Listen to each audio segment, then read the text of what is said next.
Up to this point in our course, we've been talking about IT infrastructure in the context of a typical office or business setting, but we know that's not the only type of location we find this stuff.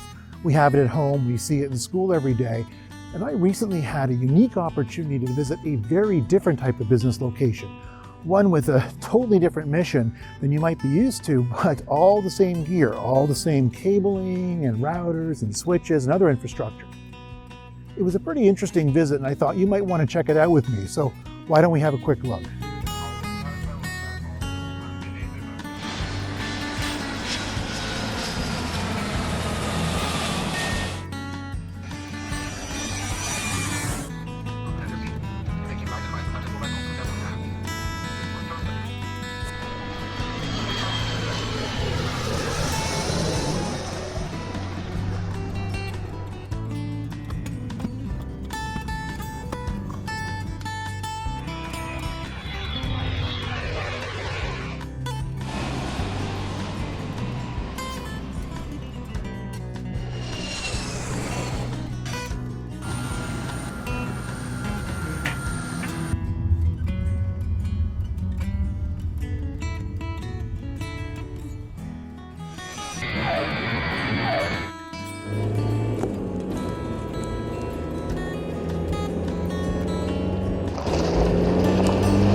Even above the Arctic Circle, hundreds of meters below the surface, we find all the IT infrastructure we've been talking about in our course in this mine. This is a repair center where the vehicles are serviced.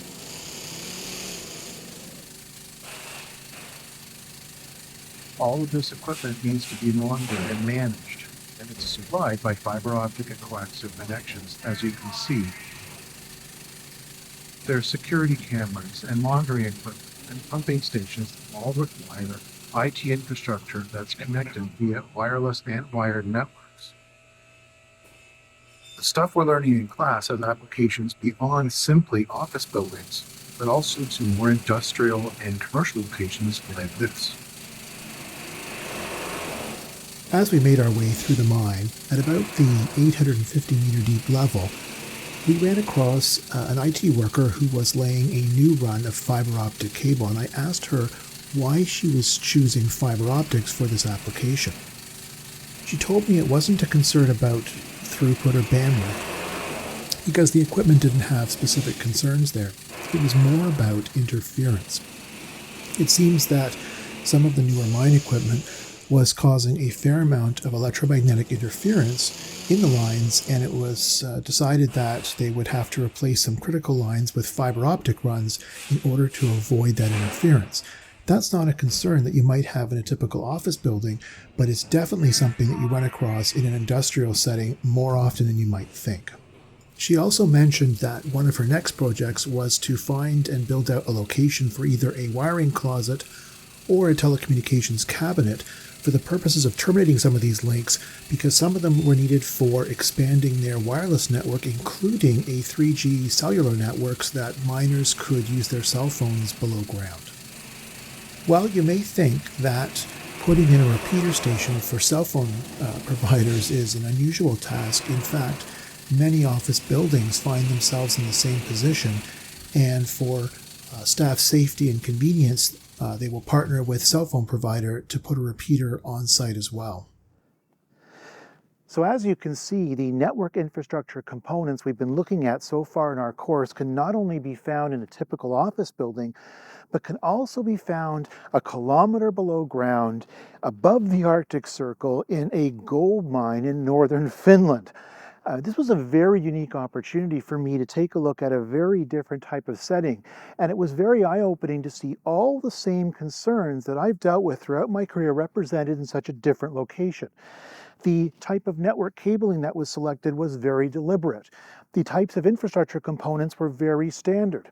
There were literally offices and multifunction printers and all sorts of standard networking components in this very, very different location, and all the same concerns that you need to think about when planning an office space and its network connectivity has to be considered in even that kind of location. I hope you enjoyed that quick little look at such a different space, and I will talk to you again soon.